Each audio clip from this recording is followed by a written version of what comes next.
Alô, amigos que acompanham semanalmente o programa Sustentabilidade há mais de uma década, trazendo informação de gente que faz, de empresas responsáveis, de ideias novas e de pessoas que naturalmente estão contribuindo de forma adequada para um mundo melhor. E hoje vamos entrevistar uma pessoa que criou uma empresa muito especial, que é o Na Porta Digital, que é a Catrine Scomparin, a diretora de marketing dessa empresa, que vai falar um pouquinho do propósito desta grande empresa de logística dos novos tempos. Catrine, muito obrigado por nos receber. Muito obrigada, Roberto, pela oportunidade de poder conversar um pouquinho com vocês e contar a história da Na Porta. Você dirige uma empresa de logística, né, eh, estabelecida em locais de difícil acesso para as grandes redes, ou seja, você é uma empresa de logística para pessoas que não têm CEP, que não têm como receber o produto. E Exato. você está na Cidade de Deus, no Rio de Janeiro, se não me engano, com o entreposto. Fala um pouquinho sobre essa ideia. Se eu classifiquei corretamente. Exato, nós somos uma empresa de logística que atua em áreas restritas, que tem, dificuldade de acesso no geral. A gente começou na Cidade de Deus, no Rio de Janeiro, foi a nossa porta de entrada e lá a gente estruturou um hub logístico, que é realmente é uma estrutura de recebimento de cargas, de mercadoria para roteirização e fazer a distribuição local. Mas hoje a gente já está com alguns outros hubs espalhados no Rio, principalmente, então na Cidade de Deus, Rio das Pedras, Mangueira, Rocinha, Vidigal, todas essas áreas a gente hoje já cobre com essas estruturas e, em agosto desse ano a gente fez a nossa expansão para São Paulo, na favela de Ferraz de Vasconcelos. Puxa, que maravilha. Ou seja, seus clientes são as grandes lojas que vendem pela web e entregam para você redistribuir, é isto? Exato, a gente atua como um last mile, eu falo que é a última milha da entrega. Então hoje a gente, tem uma conexão por integração sistêmica, por tecnologia, com essas grandes empresas. Então, por exemplo, um parceiro nosso como Americanas, a gente integra no sistema deles e essas regiões que eles não atuam, porque tem algum tipo de restrição, é considerado às vezes uma área de risco, a gente faz esse depara e a Anaporta atua por eles. Sim, e tecnologicamente você está inserido mesmo no esquema logístico dentro da estrutura tecnológica deles ou a sua é paralela? Como é que é isso? Boa pergunta. A gente tem uma API desenvolvida, uma integração própria desenvolvida para só plugar na tecnologia do parceiro. Porque hoje a frente logística, muitas vezes, ela depende de processos manuais. E a Anaporta, por ser uma logtech, né, uma empresa logística de tecnologia, a gente tem já fornece essa integração própria. Eu falo que a Na Porta, ela não é uma empresa só de entrega, é uma empresa de logística. A gente vai muito além da entrega, porque a gente foca em 3 grandes pilares, né, o pertencimento, entregar pertencimento para essas pessoas, entregar dignidade para essas pessoas, que eu acho que isso é uma das coisas que eu sempre falo, é incontestável, é necessário, e entregar conveniência, que é o meu core, né, fazer a entrega dos produtos, fazer com que elas acessem os produtos hoje nas comunidades dela. Então a Anaporta é uma empresa de logística, uma logística de impacto, que vai muito além de entrega. Então eu vou poder contar depois um pouquinho melhor para Tá, vocês o que que a gente está fazendo lá para tá. frente, o que que Mas a gente já está pode olhando para o falar, futuro. já fala o que você. Qual o teu diferencial?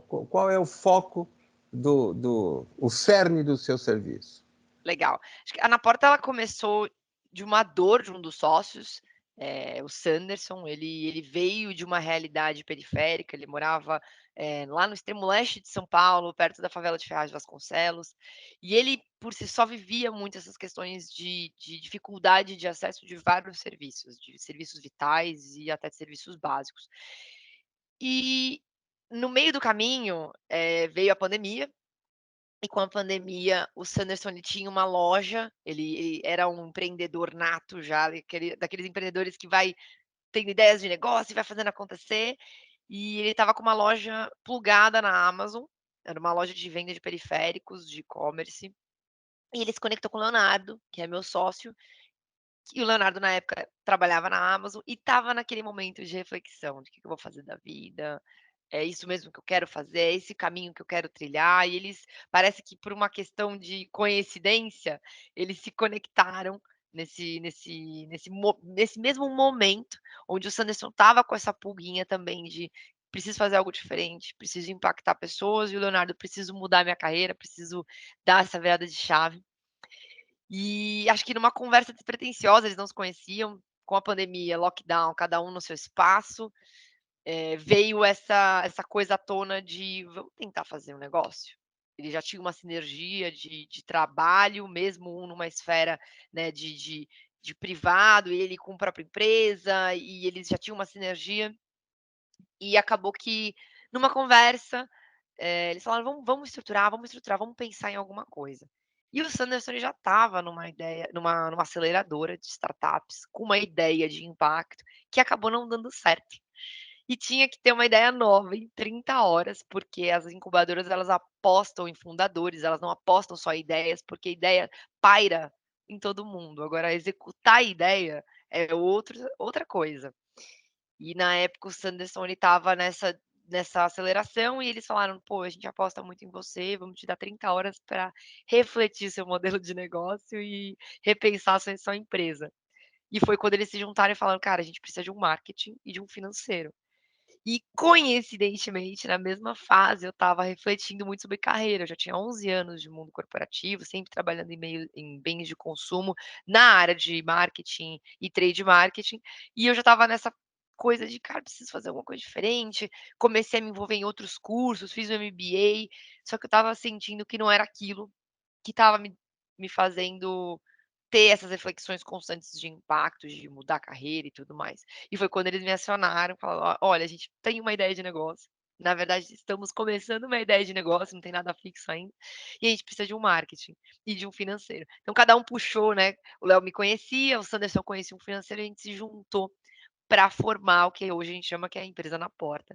E a Na Porta, então, ela veio da junção de uma dor com uma junção de experiência, porque tanto eu quanto o Leonardo, a gente veio de outras empresas, eu trabalhei na Ambev também, o Léo também, e a gente diversas vezes eu atuei como vendas nessa fase, por diversas vezes eu me conectava com pessoas da comunidade, eu tinha acesso porque eu tinha que vender dentro da comunidade. E aí você começava a ver aquela realidade, você fala: "Gente, é de fato um mundo paralelo". Eu falo que são mundos paralelos, né, porque tem uma coisa acontecendo aqui no asfalto, que eles chamam, no asfalto, e Uhum. tem a comunidade vivendo, empreendendo para sobreviver. Então foi nesse contexto que a Na Porta surgiu, de como é que a gente une, né, tira esse abismo social e começa a unir essas pontas, e trazendo acesso para essas pessoas. Bom, você citou esse envolvimento, essa coincidência, digamos assim, né, dos seus sócios, e é interessante a gente perceber que tudo isso aconteceu num momento muito difícil para o planeta, que era no momento de Covid e tal, e todo mundo querendo comprar pela internet, e algumas pessoas não estavam podendo serem atendidas, né? E aí surgiu essa ideia. Perfeito.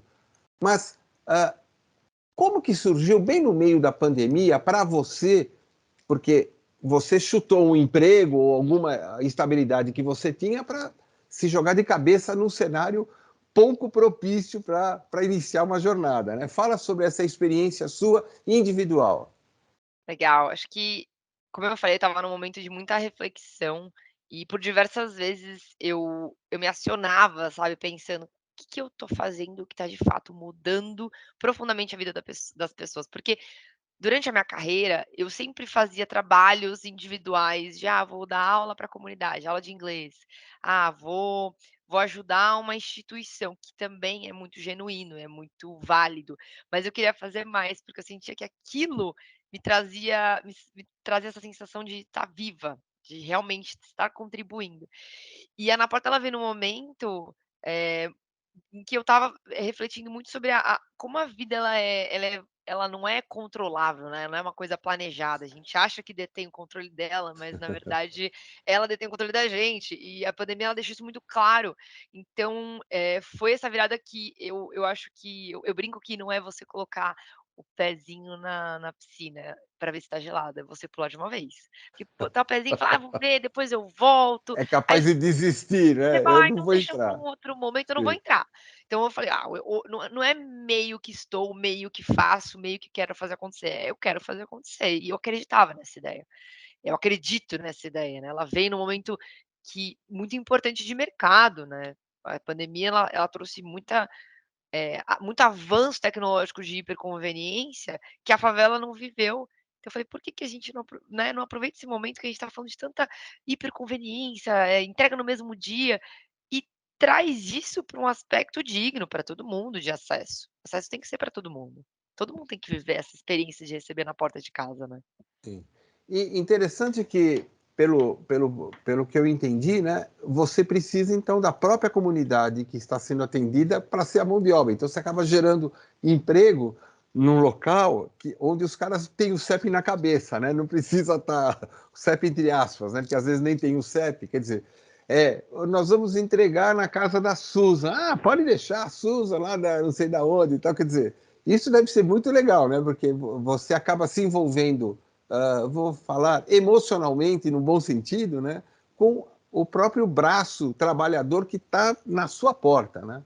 Exatamente. E inclusive, acho que é bem interessante, porque a gente começou nesse formato, nesse modelo, né, de ter uma estrutura local dedicada, com moradores locais fazendo essa história acontecer. Por isso que a gente fala de ser uma empresa de impacto, porque a gente tem 3 pilares muito importantes. Um desses pilares é o pilar de impacto, econômico, então isso envolve empregar pessoas da própria comunidade para retroalimentar esse processo, então garantir que vai circular lá dentro e vai empoderar quem está lá dentro. Mas você falou sobre essa parte do CEP, a gente quer ir muito além, de só ter o morador que conhece aquele bairro, porque quando a gente fala de eficiência logística, a gente precisa de mapeamento de rota, estratégia de rota, fazer com que aquele cara que está andando de bike para entregar, ou de moto, ou a pé, ou de carro, ele saiba qual a melhor roteirização que ele faz, como ele pode chegar naquele lugar da forma mais rápida, porque a gente quer entregar a mesma qualidade que o asfalto tem, também na comunidade. E hoje a gente foi acelerado e agora investido pelo Google, e com esse investimento, a gente pôde desenvolver junto com eles uma frente de mapeamento de CEPs. Então agora a comunidade ela também vai poder ter a sua plaquinha, seu CEP virtual, e a sua localização exata no mapa. A gente já fez esse piloto, ele aconteceu agora lá na Favela dos Sonhos, em Ferraz de Vasconcelos, foi a primeira favela do Brasil 100% digitalizada. Então, quando a gente fala de acesso, essas comunidades elas já têm esse acesso. Elas podem não precisa só depender da cabeça do morador que mora lá e sabe onde aquela rua é. Não, eu posso roteirizar, eu consigo acessar, eu sei qual que é a melhor rota para chegar naquela casa, depois naquela outra casa, e essa casa pode ter serviços básicos, porque a gente sabe que a ausência do CEP faz com que as pessoas deixem de ter serviços vitais nas suas casas. E é interessante, né? Porque aí, a partir disso, além de você valorizar, né? E contribuir para a autoestima, para o crescimento da autoestima das pessoas, né? Você acaba abrindo frente, por exemplo, para a ambulância chegar lá também, né? Para o corpo de bombeiros chegar lá, porque você está criando CEPs, né? Que seja pela web, não tem lá a plaquinha lá com o nome da rua, com o CEP na placa, mas nem precisaria mais. Para o corpo de bombeiros, isso é incrível, né? Ou seja, vai chegar uma hora que talvez você vai trabalhar para o Corpo de Bombeiros, eu fico imaginando, né? Vou fazer uma parceria aqui, né? Como é que você está enxergando esses, vamos dizer, trabalhos correlatos no seu entorno disso? Está rolando alguma coisa, se é que você pode falar, né? Ou não? Como é que está rolando isso daí? Na verdade, aí quando a gente começou, né, a desenvolver a ideia da Na Porta, a gente falou: "Ah, vai ser uma empresa que vai trazer acesso", mas a gente não conseguia dimensionar o que que era acesso. O que que é Sim, acesso ao quê? No início era acesso a produtos do e-commerce, mas quando a gente começou a conversar com parceiros, participar de eventos e desenvolver nossa solução, validar nossa solução, começou a trazer conversas de serviços do tipo, serviços de internet, desculpa, sim, de sim, internet, que sim. hoje a gente tem muita dificuldade de acesso. Aí aquilo abriu, acendeu uma luz para outros serviços, como o de saúde. Sim. Então, diversas vezes procuravam a gente: "Pô, não consigo entregar medicamento. A gente fazia teste rápido de covid, não consigo entregar". E aí a gente começou a abrir um leque e falar: "Opa, espera, tem muita coisa aqui que a gente pode, trabalhar em termos de acesso". Aí também tem acesso à educação, tem muitas outras questões de educação que a gente já está desenvolvendo com parceiros, tanto com o estado quanto parceiros, escolas, porque tem outras frentes também que se abrem, porque quando a gente olha lá, né, para a comunidade, tem um oceano azul de coisas que dá para ser feita, em Sim. termos de acesso. Bom, na parte de educação, eu quero deixar aqui uma oferta para você, que nós cuidamos do Game Arcos, né? Que o Game Arcos é um game desenvolvido para crianças na faixa de 6 a 12 anos, muito antes da pandemia, onde a criança, através da leitura de livros de forma eletronicamente de literatura infantil, ela acessa os quizzes e, para responder, ela precisa ler o livro. E essa dinâmica faz com que muitas crianças, algumas não, leem mais de 100 livros por ano. Então, nós vamos colocar aí na tua entrega do medicamento, um gamezinho da Arcos para você levar gratuitamente em nome do Portal Sustentabilidade para esse destino, né, educacional, tá? Já Que deixo aqui legal. registrado aqui. Muito Agora, obrigada. estou aqui pensando uma coisa interessante também, né?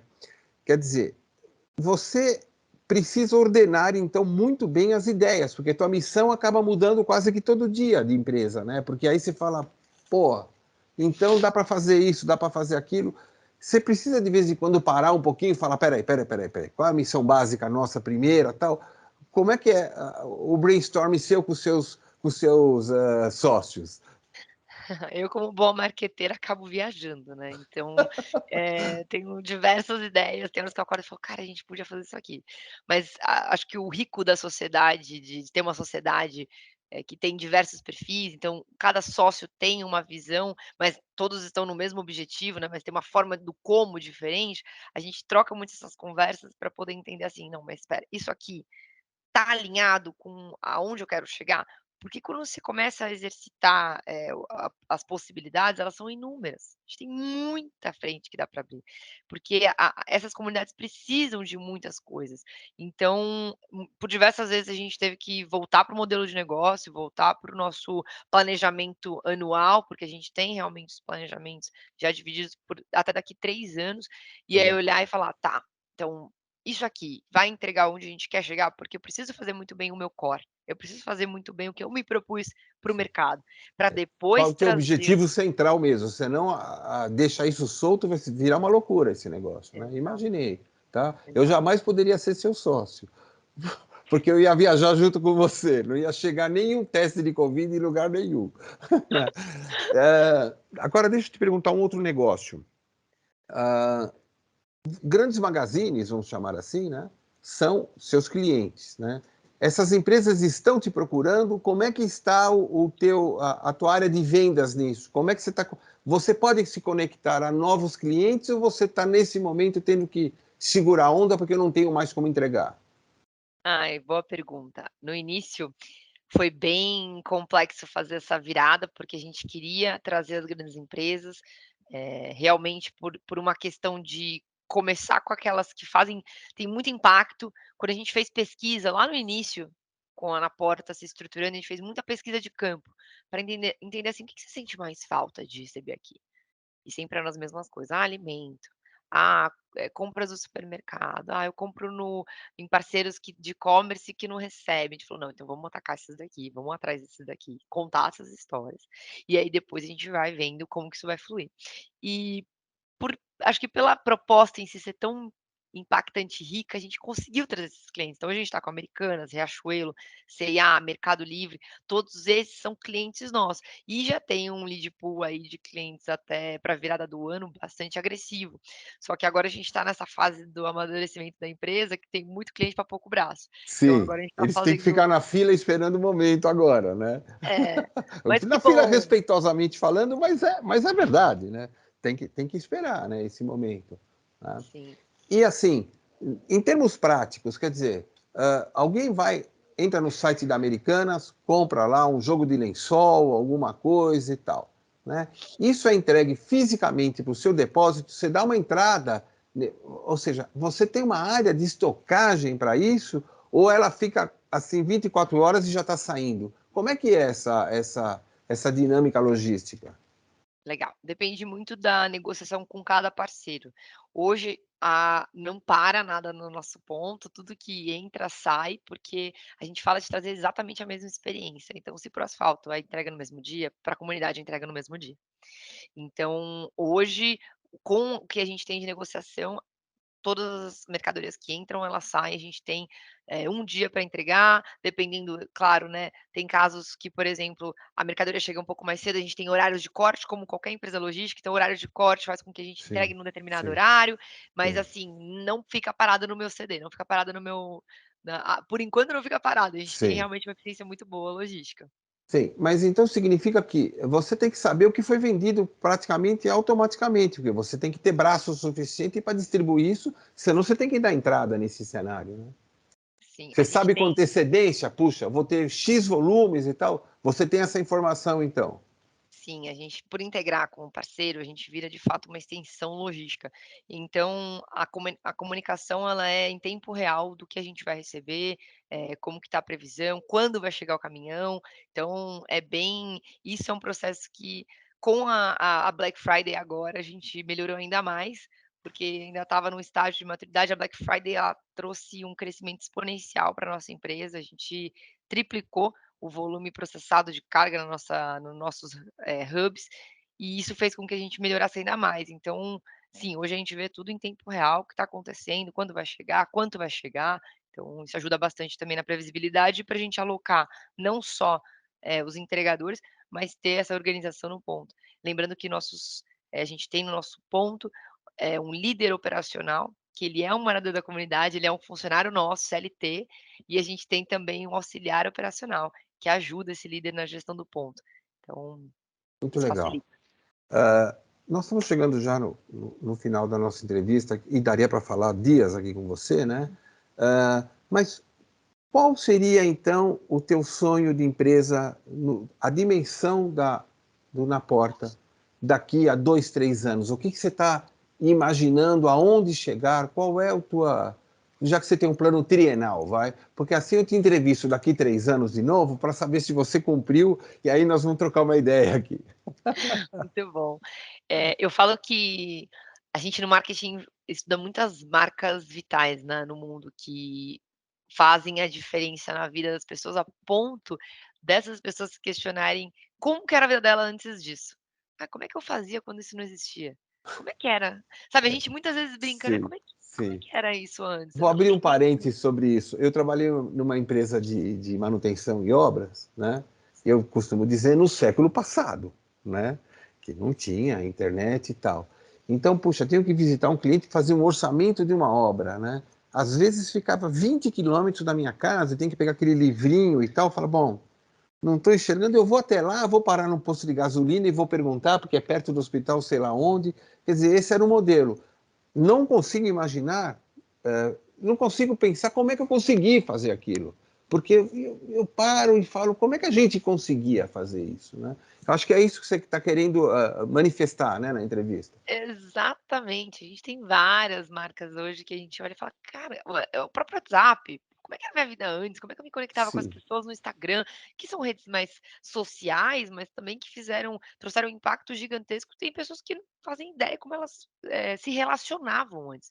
sim. Então, quando a gente fala do sonho da Ana Porta em termos intangíveis, né, não falando, de como eu quero chegar, mas assim, eu imagino, o meu sonho é gerar esse mesmo impacto para as pessoas da comunidade. Como é que era a minha vida antes da Ana Porta? Como é que eu fazia as coisas acontecerem? Como é que eu tinha isso? Então acho que esse é o primeiro ponto, e a gente quer chegar no Brasil inteiro espalhando essa solução, porque tem muito, espaço, tem muita oportunidade para fazer essa solução chegar. Hoje a gente só está no Rio de Janeiro e em São Paulo, a gente atende 28 localidades, mas quando a gente olha o Brasil ainda tem uma imensidão aí que a gente quer chegar, explorar toda a região, nordeste, norte, sul, e fazer com que essa primeira experiência, né, de chegar as mercadorias aconteça. E aí o céu é o limite, né, a gente estava falando aqui de mapeamento, acessos a outros serviços básicos, então acho que daqui 3 anos eu espero já estar maduro o suficiente para também estar incorporando esses projetos especiais. Bom, lamentavelmente nosso tempo está Hum. se esgotando, né? Eu prometo que vou fazer uma visita aqui em Ferraz de Vasconcelos, você falou, né? E Isso. nós vamos ainda gravar alguma coisa no local para a gente pegar o depoimento das pessoas, estava aqui pensando, né? Porque assim, daqui 3 anos, eu vou perguntar, você consegue viver sem o na porta? E aí nós vamos ver se eles conseguem entender a importância dessa sensação que todos nós temos dos aspectos digitais em nossa vida, né? Legal, boa. Sim, espero. Vamos sim, a Tá, conta tá tá. marcada. Você está no Rio de Janeiro, quando você vier para São Paulo, você me avisa e nós, com muito prazer, iremos encontrá-la, tá bom? Combinado, combinado. Deixa suas despedidas, alguma sugestão, fica a seu critério. Na verdade, agradecer pela oportunidade, pelo bate-papo, foi muito rico e também coloco as nossas redes para também conhecerem mais o que a gente está fazendo. A gente está presente no LinkedIn, no Instagram, na Porta Brasil. Lá a gente conta um pouquinho do nosso trabalho diário aí. Tá legal. Vocês estão vendo aí a informação dos endereços dela na tela, para que você acesse o Na Porta e possa criar também alguma coisa tão inteligente e útil como isso que a Catrine fez, que você está mais do que de parabéns, hein? Muito obrigado, viu, Catrine? Obrigada a você, Roberto. Obrigada pela oportunidade. O programa Sustentabilidade volta na próxima semana, sempre com pessoas assim, que estão construindo mais do que o novo Brasil, um novo mundo. Até breve.